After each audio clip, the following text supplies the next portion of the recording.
तो सरकारी समान ज्ञान में आपका फिर से स्वागत है। आज का हमारा जो विषय वस्तु है वह है नाभिकीय ऊर्जा, न्यूक्लियर एनर्जी और परमाणु भौतिकी, इसको एटॉमिक फिजिक्स कहते हैं अंग्रेजी में। तो इसमें सबसे पहले हम लोग नाभिक को देखते हैं, न्यूक्लियस बोलते हैं इसको। परमाणु का केंद्रीय भाग जिसमें परमाणु का कुल धन आवेश और लगभग सभी द्रव्यमान संकेंद्रित रहता है, परमाणु का नाभिक कहलाता है। इसकी त्रिज्या 10⁻⁻12 सेंटीमीटर होती है, जबकि परमाणु की त्रिज्या 10⁻−10 cm होती है। नाभिक का घनत्व परमाणु के घनत्व से 10⁻12 गुना अधिक होता है। चूंकि परमाणु का समस्त द्रव्यमान इसके नाभिक में होता है, इस कारण नाभिक काफी सघन एवं दृढ़ होता है।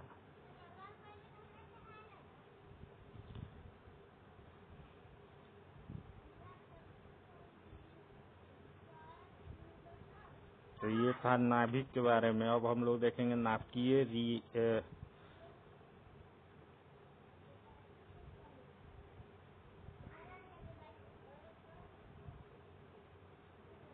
नाभिकीय विखंडन, न्यूक्लियर फिजन।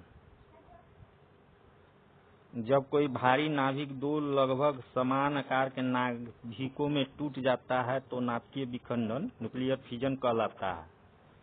हान तथा स्ट्रासमैन नामक दो जर्मन वैज्ञानिकों ने सबसे पहले यूरेनियम पर न्यूट्रिनो को बमबारी करके इसके नाभिक का दो खंडों में विभाजन किया था। परमाणु बम भी इसी नाभिकीय विखंडन पर आधारित है। सर्वप्रथम परमाणु बम 1945 में बनाया गया था, जिसका विस्फोट अमेरिका द्वारा द्वितीय विश्व युद्ध में 6 अगस्त 1945 को जापान के हिरोशिमा तथा दूसरा विस्फोट 9 अगस्त 1945 को नागासाकी पर किया गया था।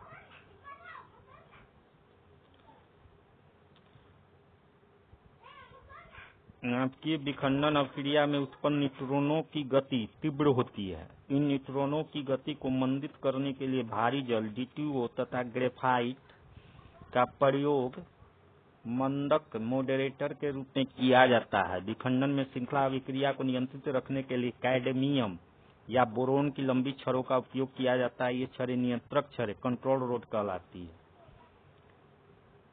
नाभिकीय रिएक्टर का ही पार्ट था, तो अब देख लेते नाभिकीय रिएक्टर, न्यूक्लियर रिएक्टर। 2 दिसंबर 1914 को अमेरिका में सर्वप्रथम क्रांतिक अभिक्रिया सफलतापूर्वक संपन्न की गई थी। इस कार्य में इटली मूल के मशहूर वैज्ञानिक एनरिको फर्मी का प्रमुख योगदान रहा। प्रथम नाभिकीय रिएक्टर अमेरिका के शिकागो विश्वविद्यालय में सन 1942 ईस्वी में बनाया गया था, या जिसके निर्देशक एनरिको फर्मी थे। इसमें ईंधन के रूप में सबसे पहले संवर्धित यूरेनियम, इनरिच्ड यूरेनियम का प्रयोग किया गया था।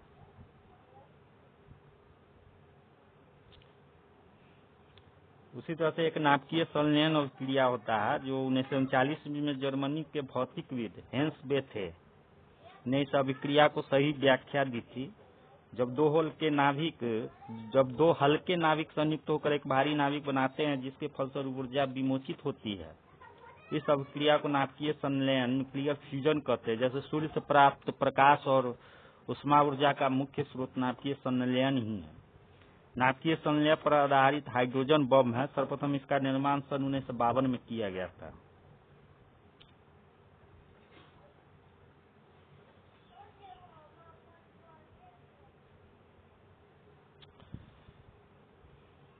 कार्बन डेटिंग, इसे कार्बन काल निर्माण भी कहा जाता है। जब रेडियो सक्रिय समस्थानिक C614 का उपयोग कार्बन युक्त वस्तुओं में उम्र ज्ञात करने में किया जाता है, तब इस विधि को कार्बन डेटिंग कहते हैं। इस विधि से मृत पेड़ पौधों और जानवरों की आयु ज्ञात की जाती है।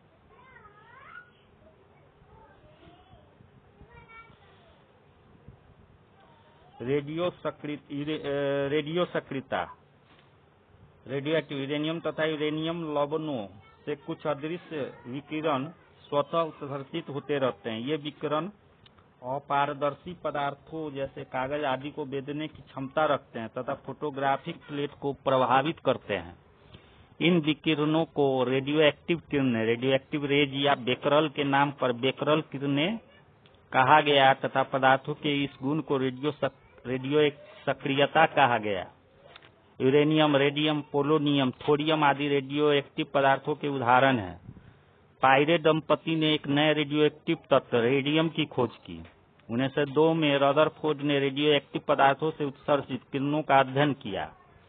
रदरफोर्ड ने इन किरणों को एक विद्युत क्षेत्र में से गुजारा तथा पाया कि ये किरणें 3 प्रकार की होती है। विद्युत क्षेत्र में जो किरणें ऋण आवेशित प्लेट की ओर मुड़ जाती हुई अल्फा किरणें कहलाईं तथा जो किरणें धनात्मक प्लेट की ओर मुड़ी उन्हें बीटा किरण कहा गया तथा तीसरे प्रकार की किरण जो बिना विक्षेपित हुए निकल गई उन्हें गामा किरणों का नाम दिया गया।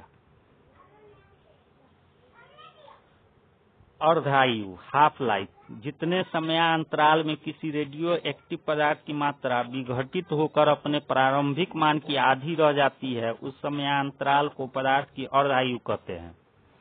उदाहरणार्थ के लिए पोलोनियम की एक समस्थानिक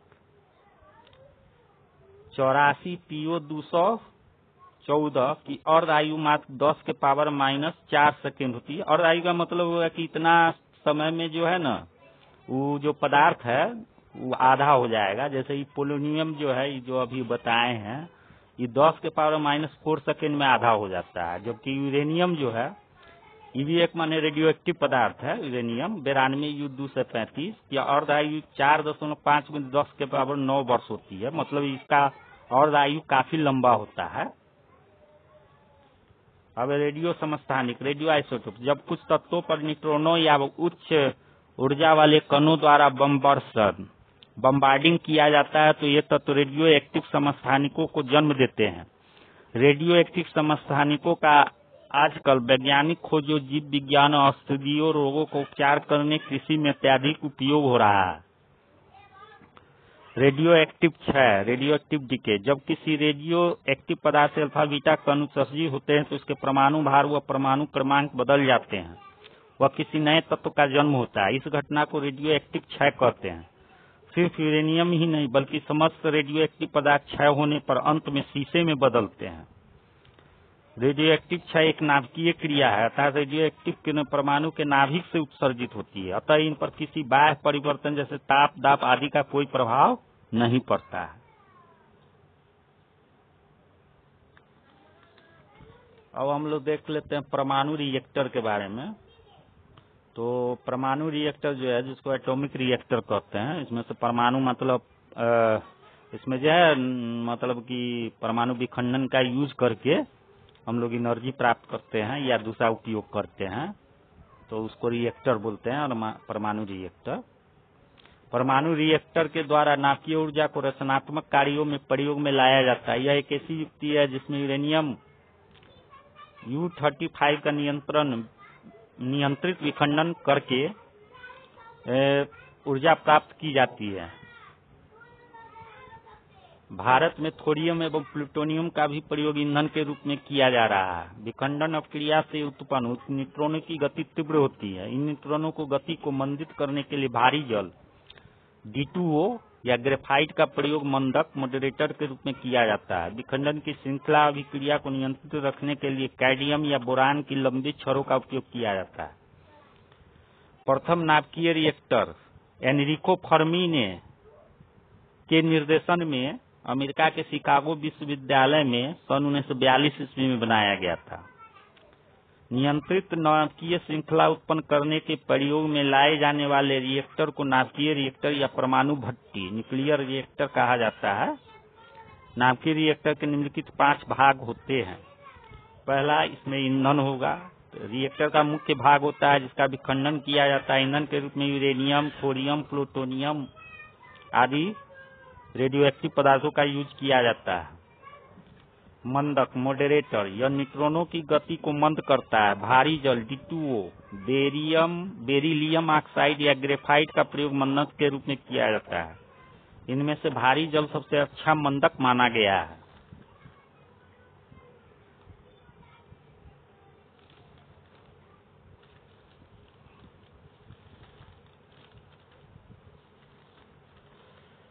शीतलक, जिसको प्लांट कहते हैं अंग्रेजी में, नाभिकीय विखंडन के दौरान बड़ी मात्रा में ऊष्मा निर्मुक्त होती है, जिसे ठंडा करना आवश्यक होता है।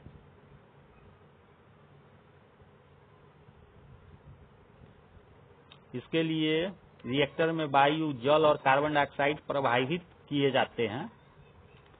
परिरक्षक, शील्ड और प्रोटेक्टर, नाभिकीय विखंडन के दौरान कई प्रकार की उच्च शक्ति और वेधन क्षमता वाली किरणें निकलती है। इन किरणों से रक्षा के लिए रिएक्टर के चारों ओर कंक्रीट की मोटी मोटी दीवारों का निर्माण किया जाता है, जिन्हें परिरक्षक, शील्ड और प्रोटेक्टर कहा जाता है।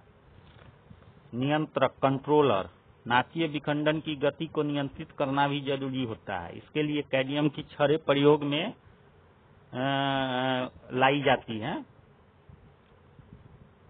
तो ये था नाभिकीय रिएक्टर के बारे में महत्वपूर्ण जानकारी।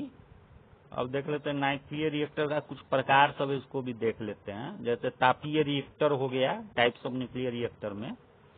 थर्मल रिएक्टर बोलेंगे अंग्रेजी में को। इस रिएक्टर में मंद गति वाले न्यूट्रॉनों से यूरेनियम 235 को विखंडित कर ऊर्जा प्राप्त की जाती है।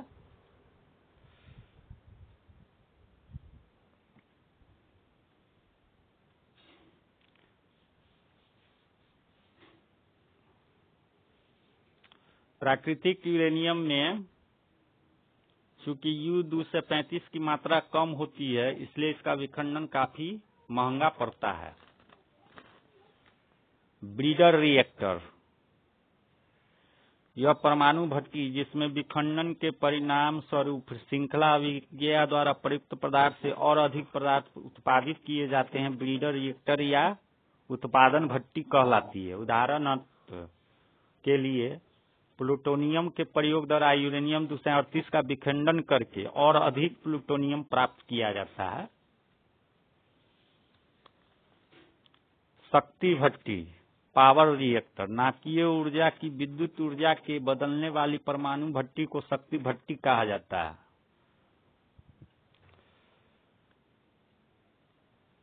फास्ट ब्रीडर टेस्ट रिएक्टर, इसको बोलते हैं FBTR, fast breeder test reactor. तो तमिलनाडु में कल्पकम नामक एक स्थान है, कल्पकम नामक स्थान है। यहीं पर इंदिरा गांधी अनुसंधान केंद्र IGRC है में एक BTR का सफलतापूर्वक संचालन प्राप्त हो चुका है, जो भारत के नाभिकीय ऊर्जा कार्यक्रम के द्वितीय चरण के अंतर्गत स्थापित किया गया है। इस रिएक्टर के लिए वांछित ईंधन यूरेनियम प्लूटोनियम ऑक्साइड के मिश्रण से तैयार किया जाता है। तो ये सब था कुछ मतलब नाभिकीय रिएक्टर के प्रकार सब, जिसके बारे में हम लोगों ने सामान्य ज्ञान के रूप में जानकारी लिया है। इसके बारे में विशेष जानकारी जो है, इसके विशेष विषय विज्ञाता जो होंगे वो उनसे प्राप्त किया जा सकता है।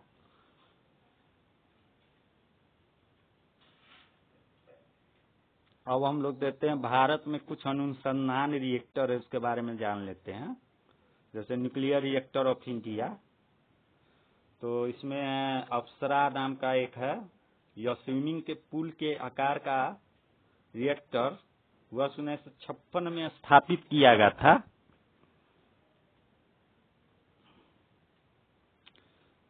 इस रिएक्टर में सामान्य जल का प्रयोग मंदक और शीतलक के रूप में किया जाता है, जबकि कैडमियम का प्रयोग नियंत्रक घरों के रूप में होता है।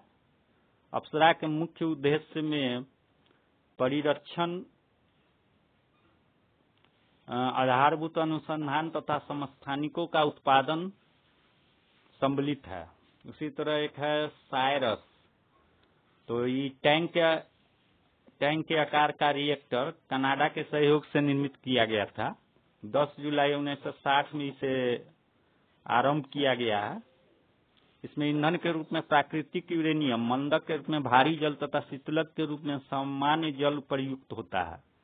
नियंत्रक छड़ी के रूप में बोरोन, कैडमियम का प्रयोग किया जाता है। उसी तरह है जर्लिना, तो ये जीरो एनर्जी लैटिस इन्वेस्टिगेटिंग नामक यह रिएक्टर 14 जनवरी 1961 में कार्य कर रहा है, 1961 से कार्य कर रहा है। पूर्णिमा हो गया, इसमें प्लूटोनियम का ईंधन के रूप में और वायु का शीतलक के रूप में प्रयोग किया जाता है। नियंत्रक क्षार के रूप में मालिब्डेनम का प्रयोग किया जाता है। एक और है ध्रुव। यह रिएक्टर 8 अगस्त 1985 से कार्य कर रहा है। इसमें प्राकृतिक यूरेनियम का प्रयोग ईंधन के रूप में भारी जल का मंदक और शीतलक तथा कैडमियम का नियंत्रक क्षारों के रूप में प्रयोग किया जाता है। पूर्णिमा 3, इसमें 9 नवंबर 1990 से कार्य आरंभ किया है। इसका ईंधन यूरेनियम 237 और एल्यूमिनियम है। समान जल का प्रयोग मंदक और शीतलक के रूप में तथा कैडमियम क्षारों का प्रयोग नियंत्रण क्षारों के रूप में किया जाता है। तो ये सब कुछ भारत का प्रमुख रिएक्टर सब था जो अनुसंधान इत्यादि के लिए उपयोग में लाया जाता है। इसके अलावा भी कई हैं, तो उसके बारे में विशेष जानकारी लेना होगा। विषय विशेषज्ञ ही उसके बारे में विशेष जानकारी देंगे। ये सब महत्वपूर्ण था तो इसको बता दिया गया है। अब इसी पर हम देखते हैं जो हमारा भारत का जो प्रमुख विद्युत उत्पादन संस्थान सब है, जिसमें परमाणु के द्वारा विद्युत का उत्पादन किया जाता है, परमाणु विखंडन के द्वारा, तो उस सब के बारे में देख लेते हैं। तो इसमें रावतभाटा परमाणु विद्युत गृह, यह मतलब कनाडा के सहयोग से शुरू किया गया है। बाद में इसमें स्वदेशी तकनीक से पूरा किया गया। इस संयंत्र में ईंधन के रूप में प्राकृतिक यूरेनियम का उपयोग किया जाता है। यह संयंत्र राजस्थान में विद्युत की आपूर्ति करती है। उसी तरह है तारापुर परमाणु विद्युत गृह। इसको संयुक्त राज्य अमेरिका की सहायता से बनाया गया है और यह तारापुर परमाणु विद्युत गृह भारत का पहला परमाणु विद्युत संयंत्र है। इसके द्वारा भारत के 2 पश्चिमी राज्यों महाराष्ट्र एवं गुजरात को विद्युत की आपूर्ति की जाती है।